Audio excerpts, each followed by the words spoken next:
어찌 됐든 간에 이정희 공관위원장이 최근에 이제 교체가 됐잖아요. 이제 박덕흠 의원으로 이제 교체가 됐는데 당 안에서 보시기에는 이 공관위원장의 교체가 어떤 변화를 가져올 수 있을지 좀 기대감이 있으신가요? 어쩌신가요? 저 개인적으로 이제 박덕흠 신임 위원장은 이제 좀 안정감을 좀 줬으면 좋겠다. 예, 그 이정현 체제 위원장 체제 때 너무 시끄러웠잖아요. 맞습니다. 예, 안정되지 못했잖아요. 네, 네. 예, 그래서 뭐 굉장히 하루하루 조마조마 바라보고 있었는데 박덕흠이란 분은 뭐 있는 듯 없는 듯 그런 게 결국 이제 안정감 아니겠습니까? 네. 그래서 본인이 주인공이 되는 게 아니라 공관위를 살리고 그리고 후보들을 스타로 만드는 그러한 능력, 안정감을 좀 발휘해 주기를 바라고 있다. 그렇게 정리할 수 있겠습니다. 그러니까 박덕흠 의원이 또 그렇게 막 이렇게 나서시는 스타일은 그렇죠. 아니시잖아요. 예. 기본적으로 되게 좀 인화력이 있으신 맞습니다. 편이라고 제가 평을 들어가지고 저는 뭐 직접 뵌 적은 한 번도 워낙 없습니다만. 그 재산이 많아서 밥을 잘 산다 뭐 그런 얘기도 있는데요. 예. 어쨌든 워낙 뭐 많습니다.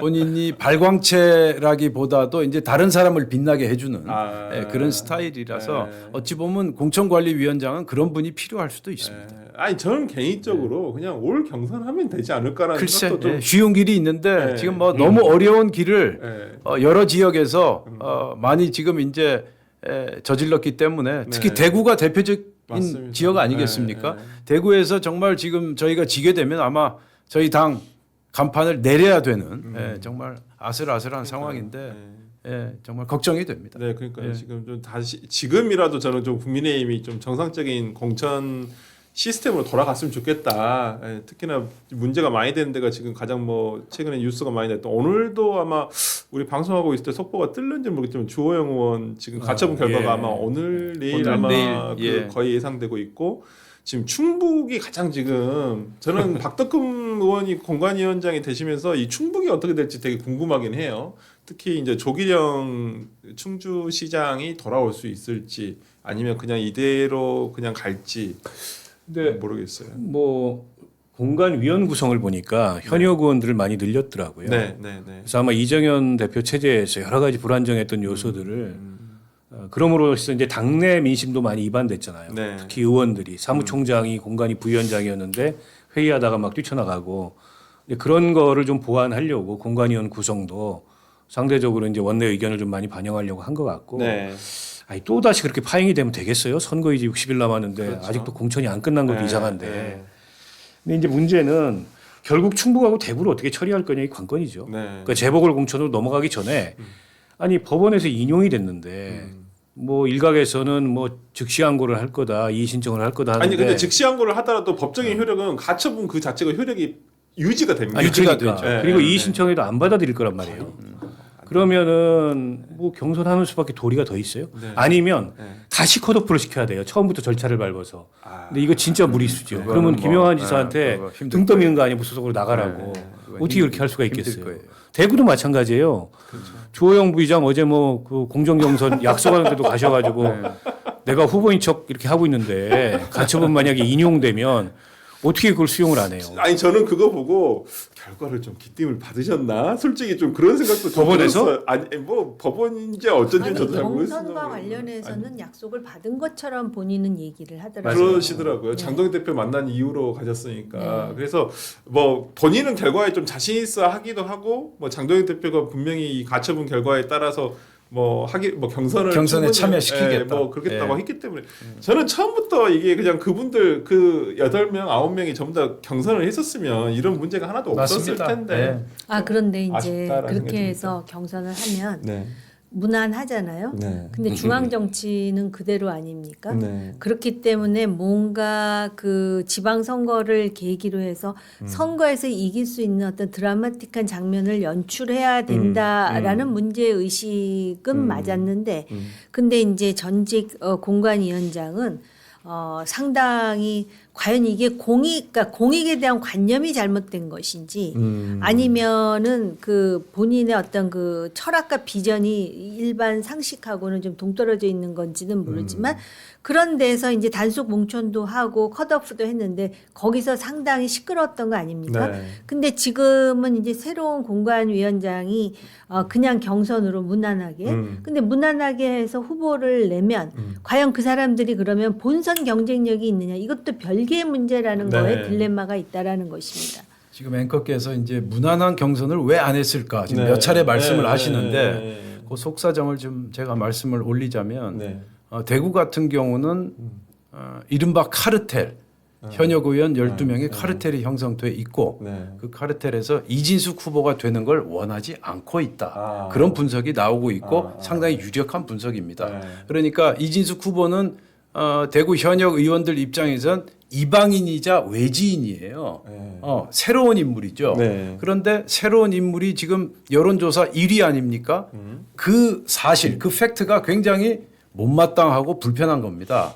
그래서 12명의 현역 의원들이 어떤 움직임을 구체적으로 하고 있는지 모르겠으나 네. 그러한 카르텔 형성이 이진숙과 주호영을 한꺼번에 쫓아내게 한 근본 뿌리가 아닌가.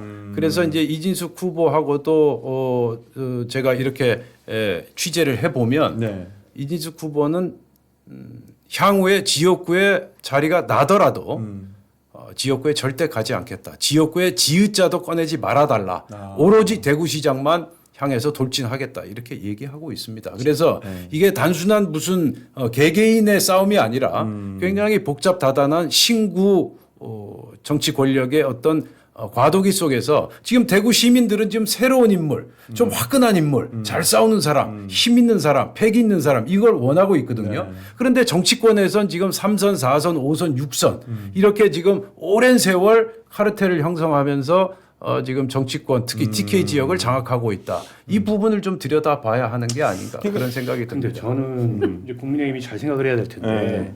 저는 이진숙 씨는 경선용이라고 봅니다. 그러니까 본선 경쟁력이나 확정성이 없는 네. 후보라고 봐요. 네. 그러니까 유시민 작가가 얘기했던 최근에 ABC 분류법에 따르면 네. A형 선거, 네. 이데올로기적 정치적 결집으로 가치 선거를 중심. 추르겠다. 네. 그러니까 그들의 가치, 네. 윤호개인 가치 네. 네. 이거예요. 김부겸 총리는 BC 선거를 할 거예요 아마. 네. 그러면 대구 시민들이 아무 보수의 본산이라 그래도 지방행정의 경험이 아무것도 없는 그 정치 경력도 아무것도 없는 방통위원장 한 것뿐인 이진숙 씨가 대구시정을 잘할 적임자라고 판단할까요? 그러니까 지금 보면 거대한 무당층이 대구에도 있어요. 거기는 막 섞여 있을 겁니다. 네. 여러 마음들이. 때문에 저는 여론조사라는 건요. 적극적 지지층이 답변을 해요. 거기서는 이진숙 씨가 두각을 나타낼 수 있다고 봅니다. 그러나 그게 본선 경쟁력? 그러면 전투적인 선거를 치르는 거예요. 우리는 윤호개인이 옳다. 이 선거를 치르는 겁니다. 그러니까 대구를 내란의 도시로 만드는 거예요. 그게 맞습니까? 제가 한 가지만 말씀드리겠습니다. 이진숙 후보는 제가 이제 직장 생활도 같이 했고 그래서 그러시죠. 좀 아는데 네, 맞아요. 이진숙 후보는 윤어게인이 아니고요. 내란 세력도 아닙니다. 극히 상식과 정의를 추구하는 그러한 새로운 파트너가 정치인이다. 고성국인데요. 이진숙을 보셔야지 고성국 TV에 나간다고 전부 다 내란 아니 세력입니까? 고성국 씨가 나간 게 아니고 고성국 씨가 가서 선거운동했잖아요. 같이. 글쎄 그거는 고성국 앵커가 고성국 방송인이 선거 운동을 한 거고요. 네. 뭐 일단 근데 저는 민주당으로서는 이- 쉬운 선거죠. 그러니까 이 두 가지가 다 있다고 보여요. 예, 저도 이제 그럴 수 이진숙 위원장님 여기 이 자리에서 제가 뭐 인터뷰도 하고 그랬습니다만은 이 대구 시민들이 바라는 건 어찌 보면 아까 말씀하신 대로 기존의 대구 다선 의원들에 대한 그런 좀 변화를 요구하는 것도 있는 것 같기도 하고 지금 이제 김부겸 의원이 노리는 것은 정부 여당의 어떤 정말 막대한 지원을 등에 업고 정말 대구 시민을 한번 뭐 시를 잘 살려보겠다. 약간 이런 걸 또 좋아하시는 또 시민들도 계시는 것 같아서 어쨌든 간에 저는 그 두 개가 공존한다고 한다면 어쨌든 간 대구 시민의 선택이라고 보여요. 어떤 경선을 통해서 그건 확인이 돼야 될 거라고 생각을 하고 또 본선도 마찬가지로 생각하는데 최근까지 여론조사를 보면 그나마 이진숙 위원장이라든지 주호영 의원이 김부겸 의원과의 가상 대결에서 조금 뭐 그 큰 차이 안 나는 상황에서 지금 격전을 벌일 걸로 예상이 돼서 일단은 한번 지켜봐야 되지 않을까. 일단은 경선이 일단은 끝나야 돼서 저기 룰이 아직 안 정해져 있어서 좀 그 부분이 좀 있어야 될 것 같다는 생각이 좀 듭니다. 어,